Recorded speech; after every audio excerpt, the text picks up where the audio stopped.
इस सवाल में सबसे बड़ी बात यह है कि डायरेक्ट मेथड में हम सिर्फ उन्हीं आइटम को लेते हैं जिनमें असल में रोकड़ आई आ गई, बिना किसी एडजस्टमेंट के। आने वाला जोड़ो, जाने वाला घटाओ, फिर शुद्ध संचालन रोकड़ निकालो। यही पूरा तरीका है।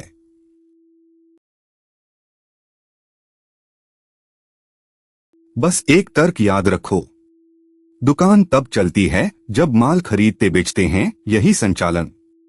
जब भी कस्टमर कैश देकर माल लेता है या देनदार पुराना बकाया चुकाता है, रोकड़ आई, उसे जोड़ो। और जब हम माल खरीदते हैं, वेतन किराया खर्च देते हैं, टैक्स भरते हैं, रोकड़ गई, उसे घटाओ। डायरेक्ट मेथड का तरीका सीधा है, इन आने जाने को ही गिनो, कोई अप्रत्यक्ष एडजस्टमेंट नहीं।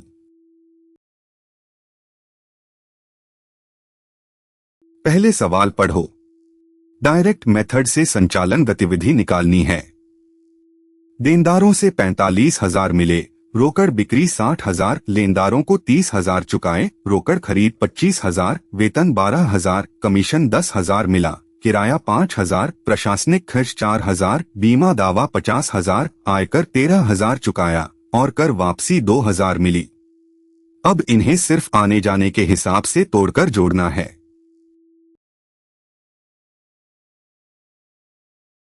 नियम सीधा है। डायरेक्ट मेथड सिर्फ वे ही आइटम जिनमें असली रोकड़ का लेन देन है। जिससे रोकड़ आई उसे जोड़ो, जिससे रोकड़ गई उसे घटाओ। बस इन्हें अलग अलग इकट्ठा करो और शुद्ध रकम निकालो।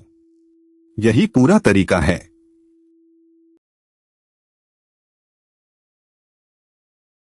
पहले वे आइटम जहां रोकड़ आई। देनदारों से 45,000, रोकड़ बिक्री 60,000, कमीशन 10,000, बीमा दावा 50,000, यह उस माल का था जो नष्ट हुआ, उसके बदले रोकड़ आई, और कर वापसी 2,000। इन पांचों का योग 1,67,000। यह रोकड़ का इनफ्लो।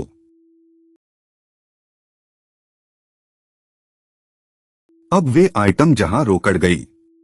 लेनदारों को 30,000, रोकड़ खरीद 25,000, वेतन 12,000, किराया 5,000, प्रशासनिक खर्च 4,000 और आयकर 13,000। इनका योग 89,000। यह रोकड़ का आउटफ्लो।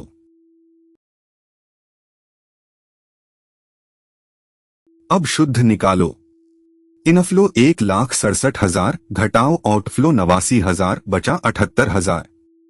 यही शुद्ध संचालन रोकड़ 78,000। सार डायरेक्ट मेथड में सिर्फ असली रोकड़ लेन देन। आई जोड़ो, गई घटाओ।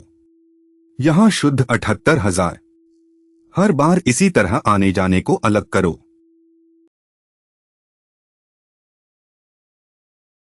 अगली वीडियो देखेंगे देनदारों से मिली रोकड़, एक छोटा सीधा खाता।